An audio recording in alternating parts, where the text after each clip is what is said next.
高端访谈专访诺贝尔经济学奖获得者赫克曼，他曾获中国政府友谊奖。Yes, no, I appreciated that very much. I am working a lot in China. I find it a very interesting place. 他说，他目睹了中国发展的巨大成就。Fast growing, very vibrant. You could feel the optimism in everybody's body, in their faces. 他说，他对中国经济的乐观来源于自己长期的观察。The people are intelligent. The society is rich in a fundamental way. And it has the Chinese have always been very pragmatic and very realistic. 高端访谈，敬请收看。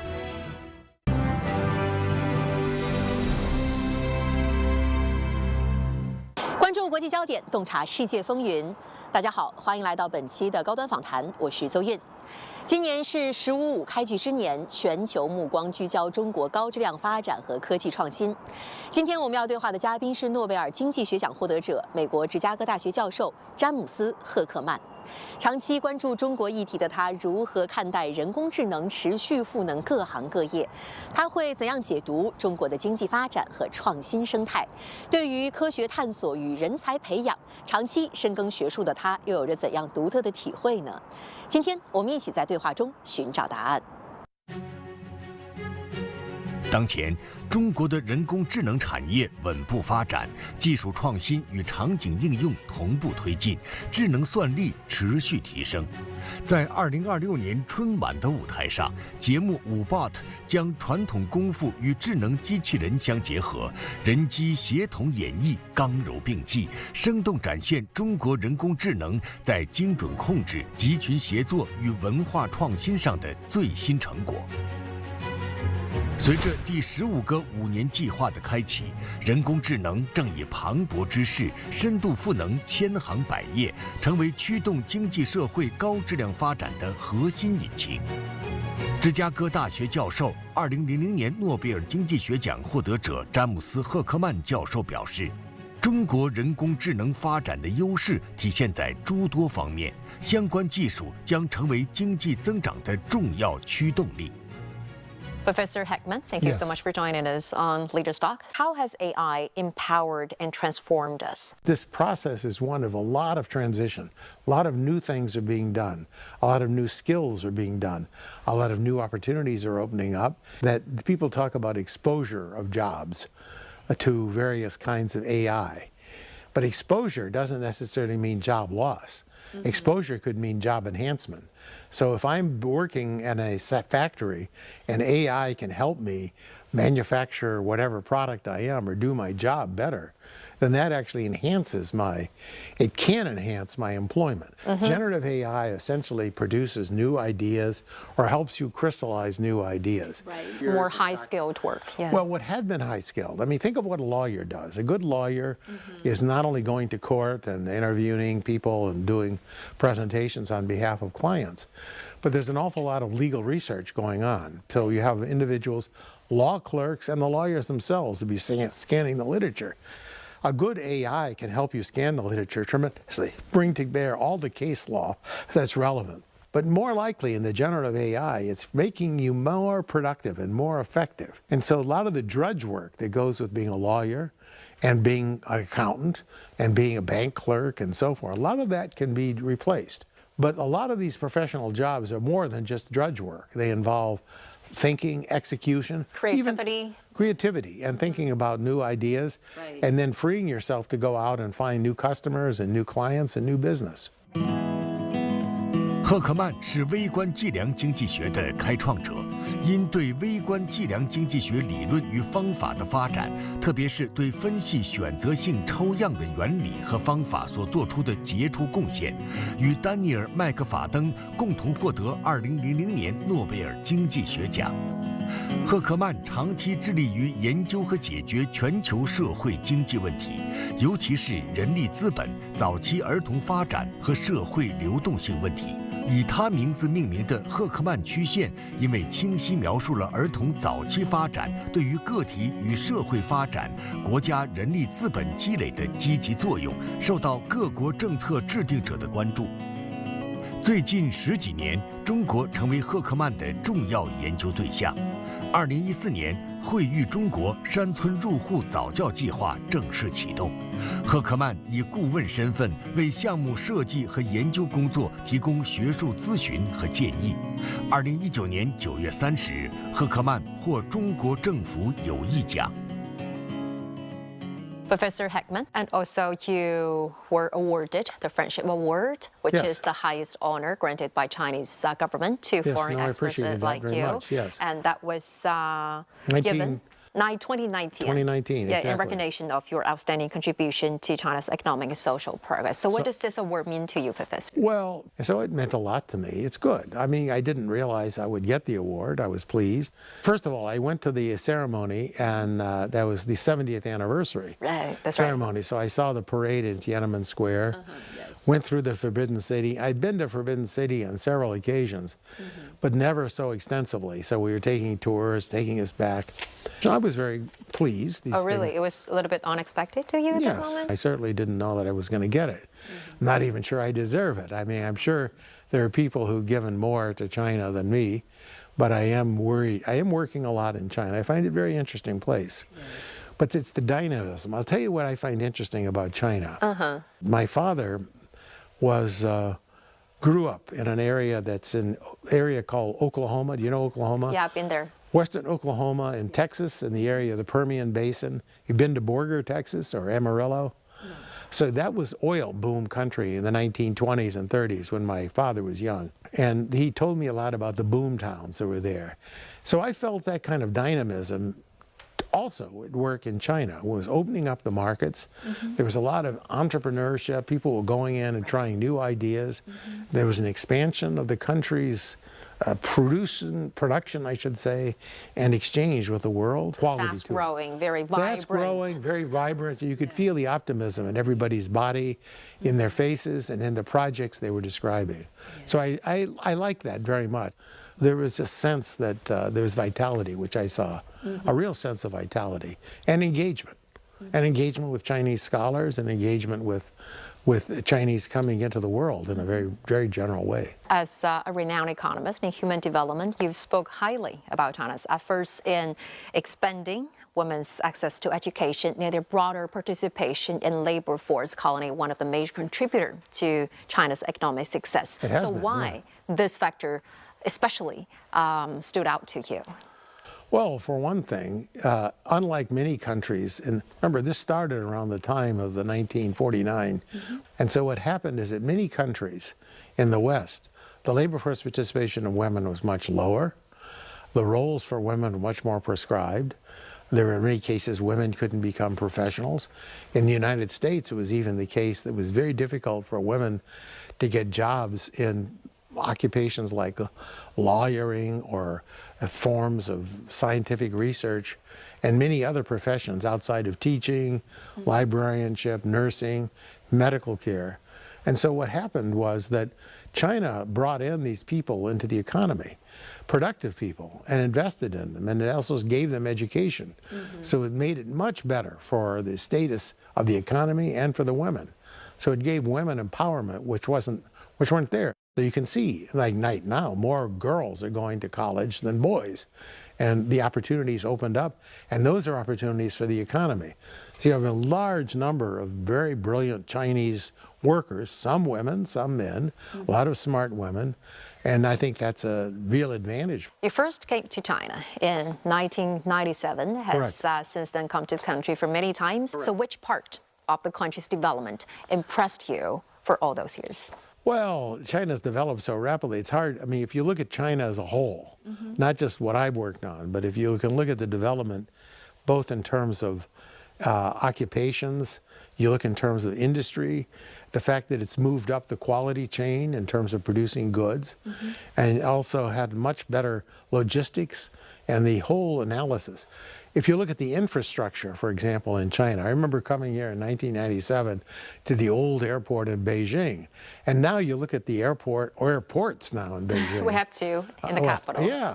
Anyway, the point is you can see that the infrastructure, the roads, the trains, the airplanes, the whole country has become much more vital and active in the sense of having communications channels and logistics. So the promoting a very positive, you know, there was a book written in maybe 10 years ago by a New York Times reporter who was quoting Obama when he visited China.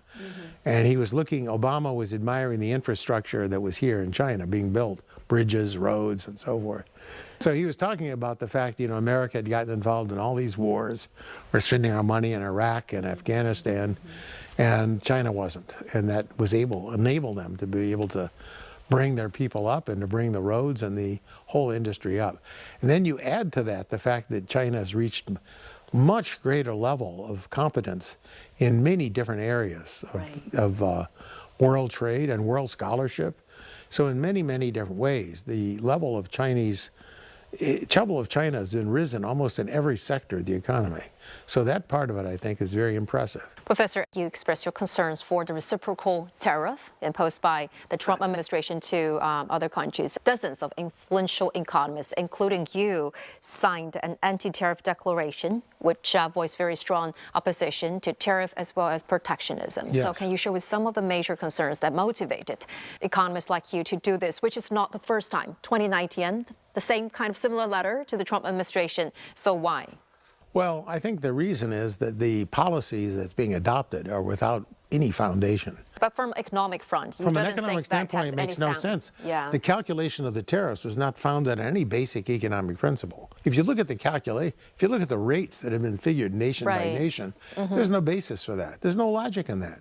What economic catastrophe could impact it? What's happened is the cost of living has gone up.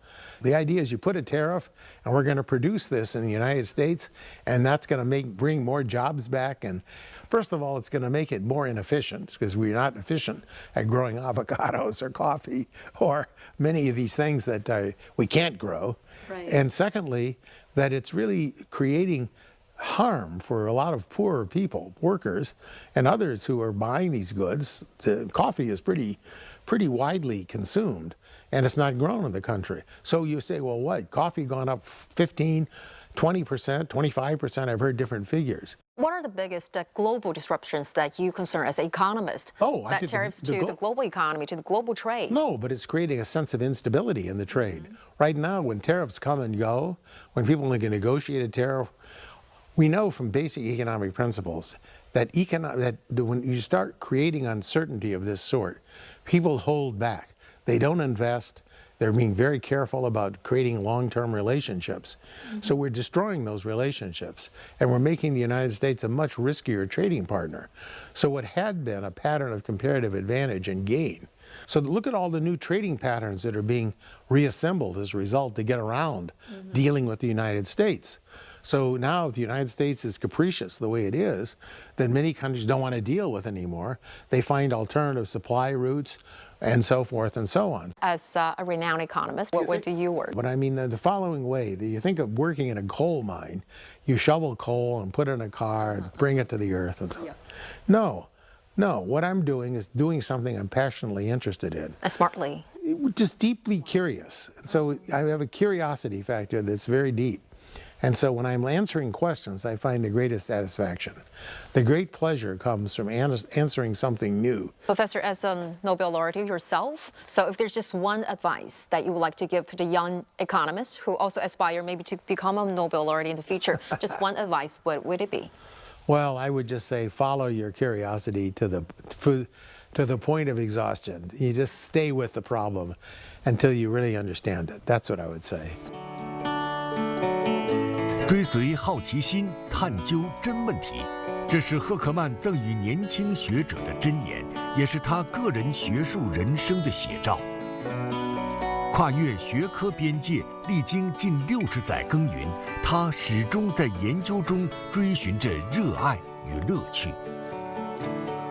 Well, Professor, you had background in mathematics and physics, and Yes. you have described your switch to economics as kind of accidental. So now, about 6 decades in the research of economics, which part of the journey that you enjoy the most? Well, the thing that I've always enjoyed, and it's a private enjoyment too, is there are certain problems that I've started to address, and as I've gone into them, I've learned more and more about them. And as I've learned more about them, there's a sense of pleasure that comes from that discovery. A thing that's very interesting here is the sense really of going into some new area and then coming out uncertain about the answer and then seeing what the answer is, whichever way it comes out. And sometimes it's very surprising, sometimes it's very disappointing, sometimes you haven't really done what you hoped you would have done. Right. But that's also interesting, and then you can learn. So I think it's I very much enjoy learning, and so learning even from my own mistakes. And so, you know, if I can challenge, it's not a question of my going out on the balcony and saying, here, I did it. It's more like a private joy that comes from understanding something that I didn't understand before. You know, economists always tend to prioritize hard concepts like quantifiable metrics, interest rate, right, or monetary aggregates. But you have emphasized the importance of soft elements like mother's love or mental care or mental support to someone. I had an interview a long time ago from public radio on some paper I wrote about the return on early investment in children. And I remember I said I really thought the love of the mother was really very important. It really was true that this parental engagement is so critical. When you write the book, you said that you were always very positive, very confident about the development of China. So where does this constant optimism come from? Well, I think it comes from several forces. Dealing with the Chinese and seeing the vitality in the society. And I think there's a fundamental energy there. The elements are there. The vitality is there in terms of the industries, the universities. The country is vital. The people are intelligent. The society is rich in a fundamental way. And it has the Chinese have always been very pragmatic. Yes. And very realistic. Very hardworking. Hardworking, too. That's why I like Chinese students. I love Chinese students. Yes. No, a lot of the American students are lazy as hell. They won't work. There's a sense of pride of self and a sense of pride in their work. And I value that. I have other students. That's not this. So I think China still has a work ethic. But I've got a sense that the next generation of Americans, my children have that work ethic. But there are a lot of people out there who don't seem to. You know, a lot of these drug addicts and people living in these areas, enclaves in the country, and they're just dependent people. They're not, and they have no pride. They're not working. They're, you know, using drugs heavily. They're living off welfare. They're doing all of these, and they just seem to be people who are just parasites on the society. They're not aiming. Look at China as a place that has a deep sense of values, hard work, and the values that I think are truly virtues, character values. So there's a sense, but see, China also has a chip on its shoulder. It does. No, it's had a chip on its shoulder since 1840, the Opium Wars, right? And so there's a sense, you can see it, and I don't mind. That's kind of good, because they're getting stronger and stronger, and you can't help but admire it in the sense that, yes, they are stronger, and they are doing things much more wisely in many ways than what we're doing. So there's a sense in which there's more of a sense of purpose in China, don't you think? That the people are more, most of the Chinese students that I deal with and people I deal with, even though they may disagree on details, have this sense of unity and pride in China. Right. And I think that's lacking with a lot of Americans. Thank you so much, It is. Professor. Oh, Thank no, you. It's okay. a great. Well, good luck.